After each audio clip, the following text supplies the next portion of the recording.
The human's defiance.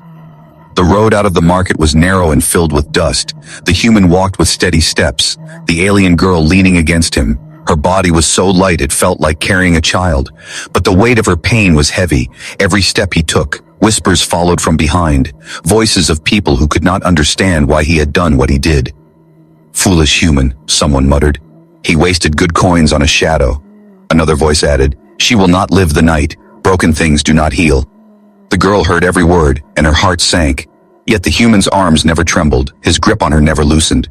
The trader, who had taken the coins, shouted once more from the market gate, human, you cannot save her. She is worthless. A broken slave is nothing but death in your hands. You will regret this. His laughter echoed through the air, cruel and sharp. The human finally stopped. He turned his head just enough to look back. His eyes met the trader's. His voice, though quiet, reached through the noise. You see nothing but coins. You see chains. You see liquor. But I see life. The crowd hushed for a moment. The alien girl, still weak, felt her chest tighten. Those words did not sound like lies. They were heavy, but not with greed.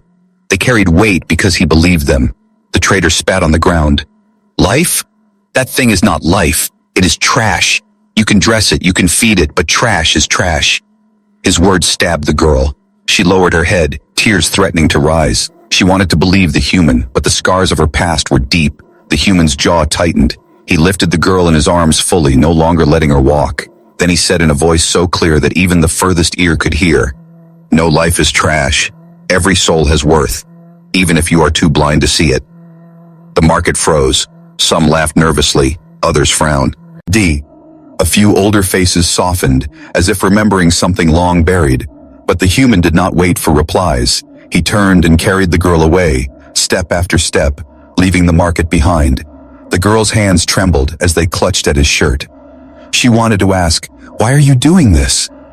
But the words were trapped in her throat.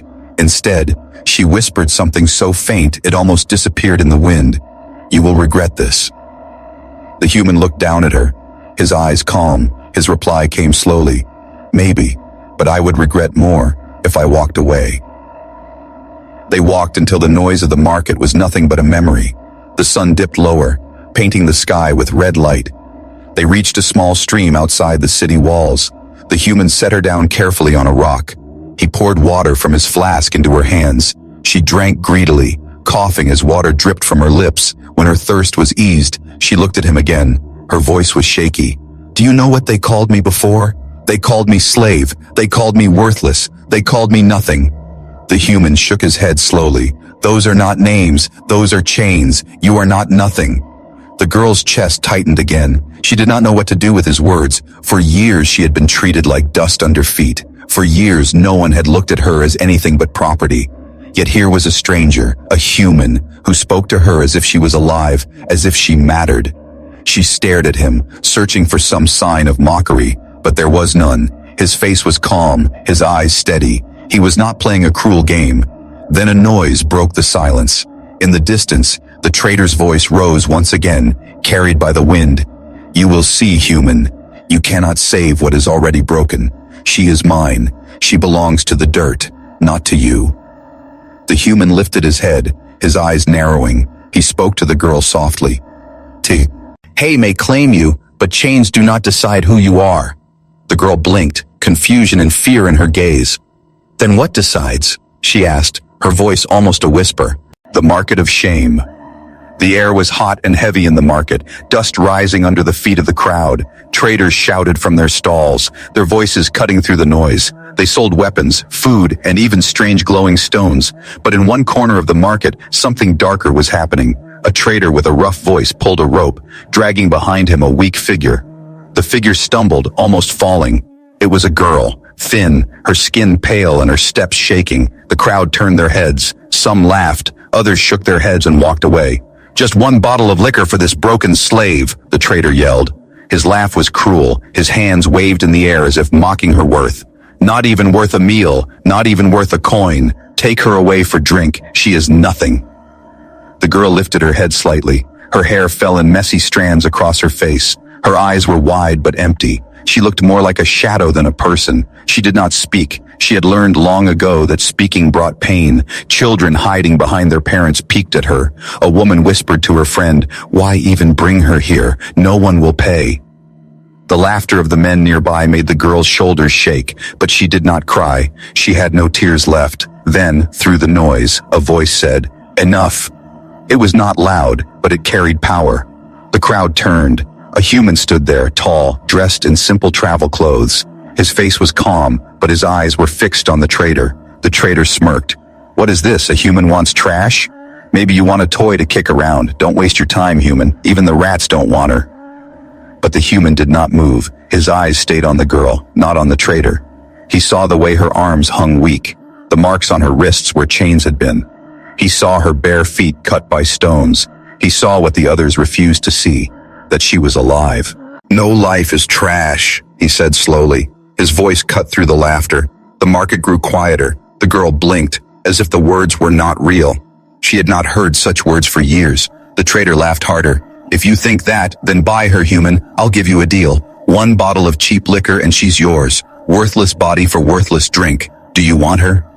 The crowd laughed with him, but the human's face stayed serious. He took 1 step forward, then another. The girl's heart began to race. Was this another cruel game? Another master who would take her and hurt her again? But the human bent down a little, so his eyes met hers. He did not smile. He did not mock. His voice was low, only for her. "Do you want to leave this place?" Her lips trembled. She could not speak. She could not believe the question was real. Slowly she nodded. The tiniest movement. The human turned back to the traitor. His voice was strong now. "I will pay more than liquor. I will pay coins." He pulled out a small bag from his belt. The sound of metal rang out, heavy and sharp. The traitor's eyes grew wide. His greedy smile returned. "Ah, so you are serious, human. Then pay and take her. She's not worth a single coin. But if you want to waste your gold, it is your choice." The crowd whispered, "Why waste money on her? What does he see? Has he lost his mind?" But the human ignored them. He handed the bag to the traitor, who quickly counted the coins with shining eyes. When the chains were cut, the girl's knees buckled. She fell forward, but strong arms caught her. The human held her gently, lifting her as if she was not a burden. For the first time in years, she felt safe in someone's hands. The traitor shouted behind them, "You fool! She'll be dead before the weekends. That's all she is worth." His laugh followed them, but the human did not turn back. The girl leaned against him, her body weak, her mind filled with confusion. She wanted to ask, "Why?" but the words would not come. When dawn broke, the first rays of light touched the valley. The girl woke slowly, her eyes heavy but her body stronger after food and rest. She looked at the human and whispered, "If you fig." The hidden scars. The morning sun crept slowly across the valley. Its light touched the stones of the small shelter, warming them after the long night. The human stepped outside for a moment, gathering wood for the fire. The girl sat alone on the straw bed, her arms wrapped tightly around her knees. She stared at the faint smoke rising from the fire pit, her thoughts heavy. She touched her wrists again, feeling the rough scars. She had always hidden them when others were near. Shame burned in her chest whenever her eyes fell on those marks.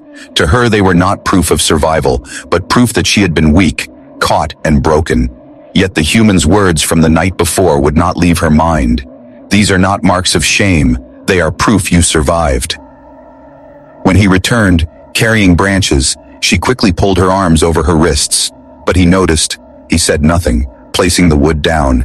Instead, he crouched by the fire and lit it again, letting silence speak first.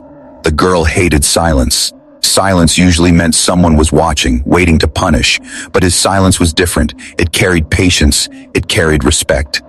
Finally she spoke, her voice trembling. "You should not have taken me. They will come for you. The traitor will not forgive." The human looked at her, his eyes calm. "Let him come," he said. "I will not give you back." Her chest tightened. Her lips trembled as she asked, "Why? Why risk so much for me?" He paused, feeding another stick into the fire. Then he answered, "Because chains are wrong, because no one deserves to live as you have lived." The words pierced her like a blade, but not with pain. They pierced with something unfamiliar. Truth spoken with no hidden motive. She wanted to reject it, but her heart leaned toward it. Slowly she stretched out her arm, pulling back the sleeve of the ragged cloth she wore. Scars ran along. Her forearm, thin lines, burns, deep cuts that had healed without care. Her hands shook as she revealed them. "This is me," she whispered. "This is what they made me. Do you still say I have worth?" The human's eyes did not flinch. He did not look away. Instead, he leaned forward, his voice firm. "Yes, these scars tell me you endured. They tell me you did not break." Tears filled her eyes. She had expected disgust. She had expected him to turn his face. Instead, he gave her back something she thought lost: dignity. She covered her face with her hands and wept, not with silent fear, but with a sound that broke the quiet morning. The human did not move closer. He did not reach out to touch her. He let her cry. He let her voice carry years of pain into the open air. And for the first time in forever, her tears did not bring punishment. They brought release. When her sobs slowed, she whispered, "I was not always like this. I had a home. I had a family. I was not worthless. I was someone." The human listened, his gaze steady. "You are still someone," he said. She looked at him, her lips trembling. "They burned my home. They killed my people. They chained me and sold me again and again, until I forgot who I was. I thought I would die a slave." Her voice cracked. "And maybe I still will." The human shook his head slowly. "Not while I live." The fire crackled between them, carrying sparks into the morning air. His words were simple, yet they felt like a shield, a promise stronger than stone. She wanted to believe him, but fear still clung to her heart. Then a sound reached them, faint but sharp, hooves on stone. The girl froze, her body stiff. She whispered, "They are coming." Her eyes filled with terror. Every instinct told her to hide, to run, to shrink into nothing. The human stood, lifting his blade. His voice was steady. "Then let them come." The girl grabbed him, his sleeve, shaking her head. "You cannot fight them all. They will kill you. They will take me back." The pursuit of greed, the traitor's anger burned hotter than the desert sun. He had lost coins, he had lost face. But worse, he had been challenged by a human. That insult could not be forgiven. His pride would not allow it. In his eyes, the girl was not a person but property, and the human had stolen from him. He gathered his men, rough figures with blades at their sides and hunger in their eyes. They were not loyal, not to him, not to anyone, but greed tied them close. He promised them more coins than they could ever earn if they brought the girl back. He promised liquor, power, and the chance to break the stubborn human. Through the night they rode, their horses kicking dust into the cold wind. The sound carried across the valley like a storm rolling closer. The girl heard it before she saw them. Her body shook, her heart beating as if it would tear itself apart. She whispered, "They are coming. I know that sound. I know those men." The human gripped his blade tighter. His face was calm, though his heart knew the danger. "We move," he said. He lifted her gently, helping her to her feet. Her legs were weak, but fear gave her strength to walk. Together, they left the small shelter and hurried toward the rocky hills. The hills were sharp and uneven, filled with stones that cut bare feet. The girl stumbled often, but the human always caught her, always lifted her when she fell. Behind them, the riders grew closer, their laughter echoing, greedy and cruel, as they climbed higher. The girl's breath grew ragged. "I cannot," she whispered, "I cannot run anymore." Her knees gave out, and she fell against him. Her scars ached, her chest burned. The human looked down at her, his jaw hard. "You can," he said, his hand pressed against her shoulder. "Not because you are strong now, but because you have lived through worse. They did not break you then, they will not break you now." Her eyes widened. She wanted to believe. His words lit a fire inside her, fragile but real. With a trembling breath, she nodded and forced herself to rise again. The hills opened into a small canyon, shadows wrapped around them. The human guided her into a narrow path between the stones, hoping to hide. For a moment, silence returned, only the sound of her breath and the crunch of stones beneath their feet. Then a cruel voice shattered the stillness. "Human, do you think you can hide?"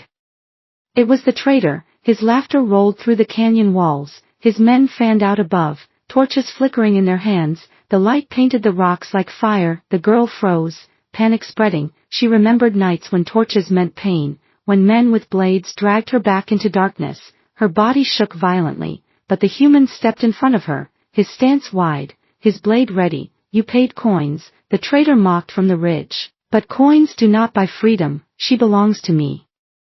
She always will, give her back, and maybe I will let you live. The human's voice carried clear and firm, she is not yours, she is not property, she belongs to no one but herself. The traitor's men laughed, mocking, listen to the fool, listen to the human who thinks he can change the world. One man lifted his bow, aiming at the human. The girl gasped, grabbing his arm. They will kill you, she whispered. The human did not flinch. Then let them try, he said, his eyes stayed locked on the men. Above, his blade gleamed faintly in the torchlight. The traitor's greed twisted into rage. He shouted, take him, bring me the girl alive. Her chains will remind her who she is. His men moved down the rocks, their weapons ready. The girl's chest tightened, fear choking her breath. But then she looked at the human, standing firm, alone, unshaken. His defiance was stronger than the torches. Stronger than the blades.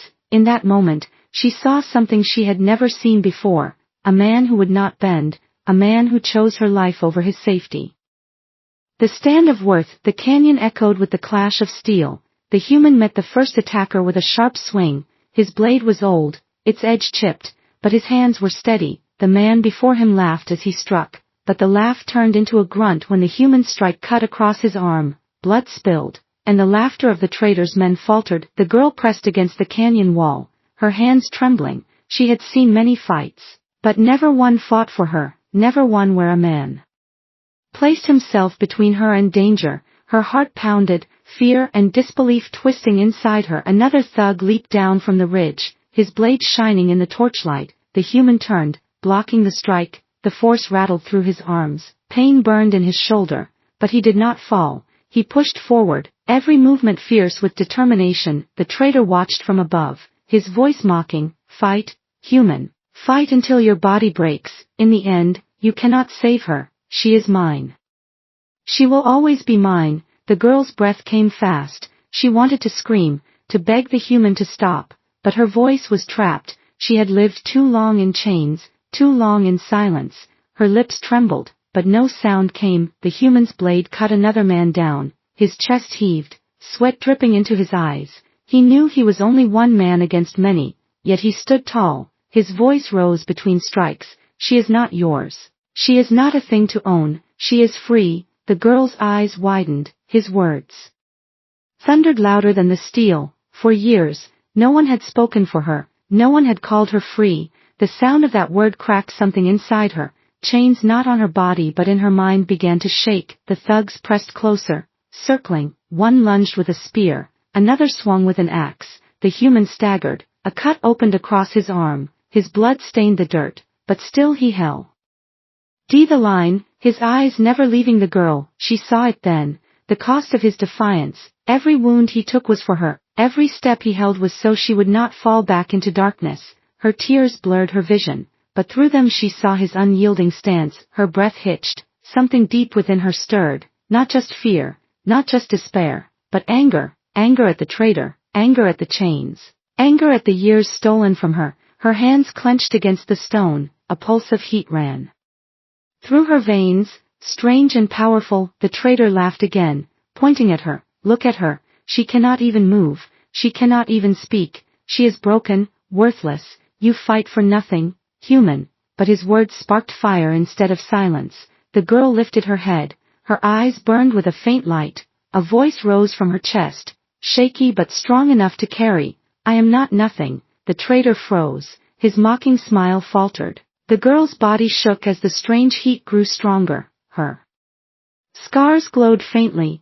like lines of fire running across her skin. The air around her shimmered. The canyon seemed to listen. The human, bleeding and weary, turned his head at the sound of her voice. His eyes met hers, and he saw it too, the awakening of something she had long buried. Her voice grew louder. I am not broken, I am not yours. She stepped forward, her legs steady now. The glow from her scars grew brighter, spreading across her arms and chest. A strange energy filled the air, heavy and alive. The traitor shouted in shock, hold her down. Stop her. His men hesitated, fear flickering in their eyes. The girl raised her hands, and from her palms a light burst forth. It was not fire, not lightning, but a wave of raw force that sent two of the thugs crashing back into the stone. The human staggered, his eyes wide, but a smile touched his lips. He had known she was not weak. He had known there was more to her than chains. Now the truth shone before him. The road beyond chains. The valley grew smaller behind them as they walked. The sun climbed higher, warming the land, but every step reminded the human of his wounds. His arm ached, his legs shook, yet he pressed forward. The girl walked close, steadying him when he stumbled. Each time she caught him, she felt her own strength grow. They followed the stream into the lowlands, where green fields stretched wide. The air smelled fresh, carrying the scent of wildflowers. For the girl, every sight felt new. Every sound of birds, every touch of grass on her feet reminded her she was not in chains anymore. She breathed deeply, as if filling her chest with freedom. But freedom was not simple. Every moment of peace carried shadows of memory. When she closed her eyes, she still saw the traitor's face, still heard his cruel laugh, still felt the bite of whips on her back. Her scars ached as if they remembered too. She clutched her arms, fear rising. The human noticed her trembling. "Scars do not heal in a day," he said softly. "It will take time, but you do not walk alone." His words were calm, steady like the stream, and they helped her breathe again. She nodded, whispering, "I will try." By noon they reached a cluster of old ruins, stone walls half buried in earth, towers broken by time. The human chose it as a place to rest. He sank against the wall, his wound throbbing. The girl quickly gathered grass and leaves to make a softer place for him. She worked with trembling hands, but her eyes held purpose. When she returned, she found him watching her, his gaze curious. "You care for me as if you were always free," he said.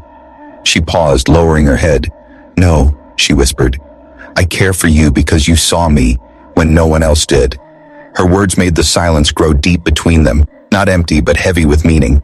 The girl sat near him, her fingers traced the cracks in the stone wall. "Before they took me, I had a name," she said.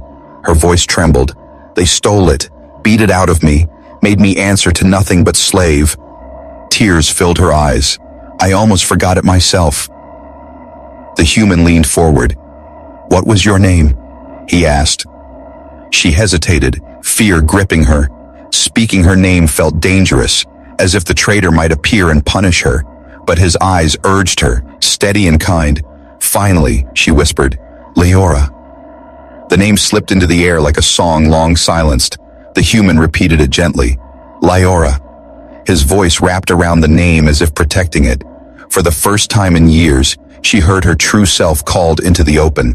Her tears spilled, but this time they were not heavy with shame, they were light. She covered her mouth, whispering, "I am Leora, I am still here." The human nodded. "Yes, you are." Evening drew near, shadows stretched across the ruins, but the peace did not last. From the distance came faint echoes. Not the traitor's men, but strangers. The sound of metal clinking, voices muttering. The human's face hardened. "Others are coming," he said. He forced himself to rise, pain burning in his side. Leora's heart raced. She thought of running, hiding, but then she remembered the light that had burst from her hands in the canyon. She remembered standing tall against the traitor. She was not powerless, not anymore. When the strangers appeared, they were rough wanderers, hunters with sharp eyes and sharper knives. Their leader sneered when he saw them. "A bleeding human and a girl with scars, easy prey," he said. His men laughed. Fear stabbed at Leora's chest, but she stepped closer to the human, her voice low. "Not prey, not anymore." The men drew their blades, moving closer, but before the human could lift his weapon, Leora raised her hands. A faint glow lit her scars. The air thickened, and the ground trembled softly. The choice of freedom. The morning sun spilled gold across the ruins as Leora and the human began their journey again. The air was cool, the grass wet with dew, birds sang above, their voices clear. For the first time, Leora did not feel chained by the sound of morning. She felt it welcome her. They followed the dirt path that wound down from the hills into a wide plain. In the distance, smoke curled into the air. Not from fire of destruction but from chimneys. A settlement stood on the horizon. Its walls built of stone and wood, its gates open as people moved in and out. Leora stopped when she saw it. Fear wrapped around her chest. Settlements meant people, and people meant eyes, whispers, judgment. She touched her arms where scars marked her skin. They will see me, she whispered. They will know what I was. The human turned, his gaze calm. They will see what you are now, he said. She shook her head. No, they will see a slave, a broken thing. Her voice trembled, but his answer came steady. Then let them also see that you stand free. The path carried them closer. The sounds of life grew louder. Children laughing, merchants calling, the ring of hammers on iron. Leora's heart pounded. Every sound reminded her of markets, of chains. Yet when she looked at the human, his steady steps gave her courage. She followed, though every step felt like walking into fire. At the gates, 2 guards stood. Their eyes fell on her first. They narrowed, tracing her scars. Their lips curling. Another runaway. One muttered, not worth the trouble. The human's voice cut through before they could say more. She is under my protection. His tone left no space for argument. The guards hesitated, then shrugged, letting them pass. But Leora felt the sting of their words like knives. Inside the settlement, people turned their heads. Whispers followed. Some faces held pity, others disgust. A child pointed at her scars before his mother pulled him away. Leora's body shook. She wanted to hide, to vanish, to run back into the wilderness. The human placed a hand on her shoulder, his voice soft. Do not bow your head. She lifted her eyes, but tears blurred her sight. Still, she walked beside him, step after step, refusing to break. They found shelter in a small inn near the edge of the settlement. The keeper, an older woman with kind eyes, looked at them. Her gaze fell on Leora, and for a long moment, she said nothing. Then she gave a faint nod. A room upstairs. Food will be ready soon. Leora blinked in surprise, waiting for cruelty, but none came, only quiet acceptance. It felt strange. She followed the human upstairs, her chest heavy with emotions she could not name. Later, as they sat by the table with warm food, Leora spoke softly. I cannot stay here. They look at me and see what I was. I will always be less in their eyes. The human shook his head. No, you must choose what you are, not them. He leaned forward, his voice firm. If you hide, then the traitor still wins. If you walk with your head high, then you take back what they stole. Her heart trembled at his words. Could it be that simple? Could she decide her worth instead of letting others decide? She remembered the canyon, the glow in her scars, the power that burst from her when she chose to stand. That power was hers, not given by chains or stolen by cruelty. That night, she stood before a cracked mirror in the small room. She studied her face, her scars, the lines of pain written on her skin. For a long time, she hated what she saw, but now, she whispered to the reflection, I am Leora, I am not broken. The words felt heavy, but they also felt true. Her tears fell again, not of despair but of strength returning. The next morning, when they walked through the settlement streets, Leora did not lower her head. Whispers still followed, but she kept her back straight. Her scars glowed faintly in the morning sun, like silver threads instead of wounds. The trial of strength. The settlement was busier the next day. Merchants filled the streets, children ran between stalls, and guards patrolled with watchful eyes. Leora walked beside the human, her head higher than before. Her scars still drew whispers, but she no longer bent under them. She was learning to carry them with pride, yet peace did not last. Near the central square, a commotion broke out.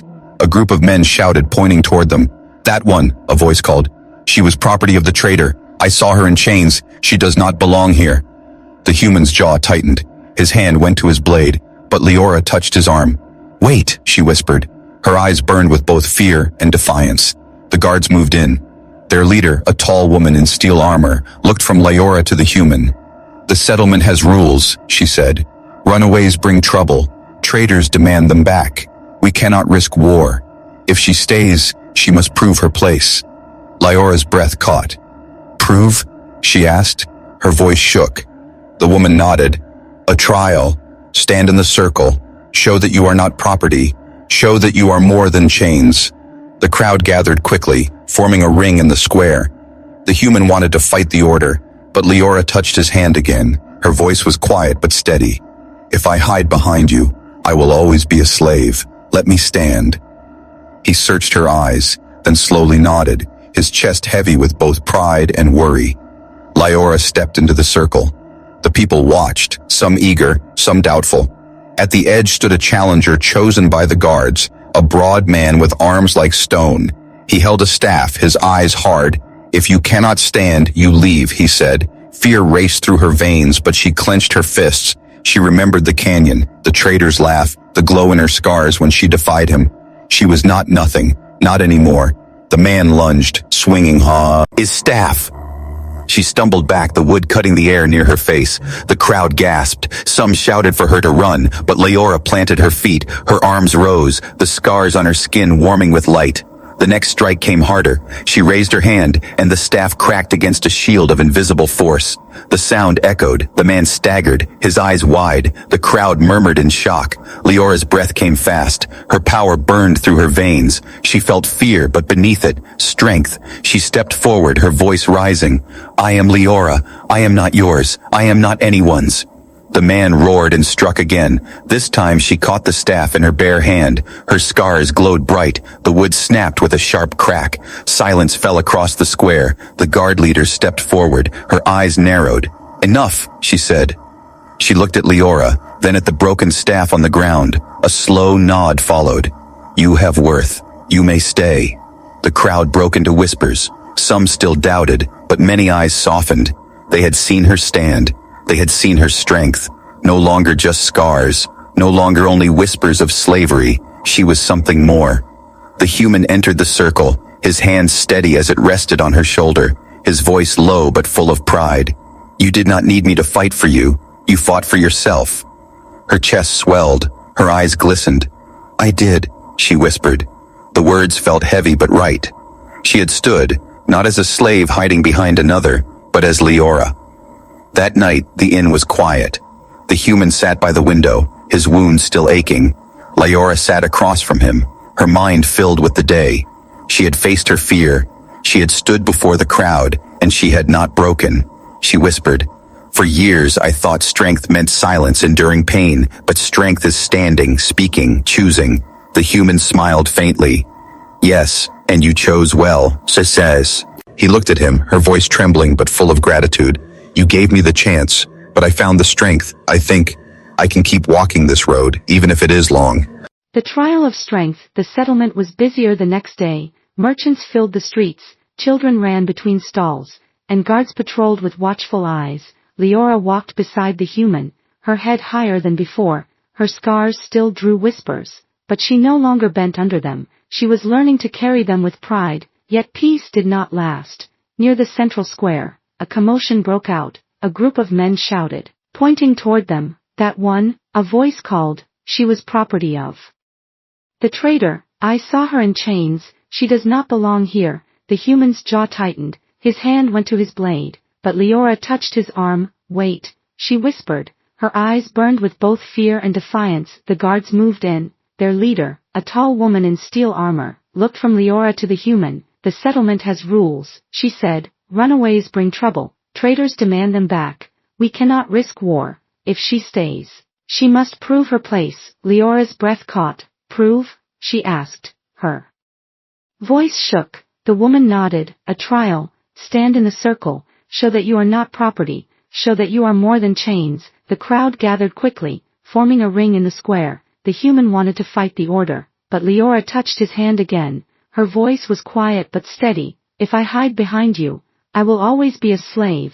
Let me stand. He searched her eyes, then slowly nodded, his chest heavy with both pride and worry. Liora stepped into the circle. The people watched, some eager, some doubtful. At the edge stood a challenger chosen by the guards, a broad man with arms like stone. He held a staff, his eyes hard. If you cannot stand, you leave, he said. Fear raced through her veins, but she clenched her fists. She remembered the canyon, the traitor's laugh, the glow in her scars when she defied him. She was not nothing, not anymore. The man lunged, swinging his staff. She stumbled back, the wood cutting the air near her face. The crowd gasped. Some shouted for her to run, but Liora planted her feet. Her arms rose, the scars on her skin warming with light. The next strike came harder. she raised her hand, and the staff cracked against a shield of invisible force. The sound echoed, the man staggered, his eyes wide, the crowd murmured in shock. Leora's breath came fast, her power burned through her veins. She felt fear, but beneath it, strength. She stepped forward, her voice rising. I am Leora. I am not yours. I am not anyone's. The man roared and struck again. This time she caught the staff in her bare hand. Her scars glowed bright. The wood snapped with a sharp crack. Silence fell across the square. The guard leader stepped forward. Her eyes narrowed. Enough, she said. She looked at Leora, then at the broken staff on the ground. A slow nod followed. You have worth. You may stay. The crowd broke into whispers. Some still doubted, but many eyes softened. They had seen her stand. They had seen her strength. No longer just scars. No longer only whispers of slavery. She was something more. The human entered the circle, his hand steady as it rested on her shoulder, his voice low but full of pride. You did not need me to fight for you. You fought for yourself. Her chest swelled. Her eyes glistened. I did, she whispered. The words felt heavy but right. She had stood, not as a slave hiding behind another, but as Leora, that night. The inn was quiet. The human sat by the window, his wounds still aching. Leora sat across from him, her mind filled with the day. She had faced her fear, she had stood before the crowd, and she had not broken. She whispered, for years I thought strength meant silence, enduring pain, but strength is standing, speaking, choosing. The human smiled faintly. Yes, and you chose well, S. He looked at him, her voice trembling but full of gratitude. You gave me the chance, but I found the strength. I think I can keep walking this road, even if it is long.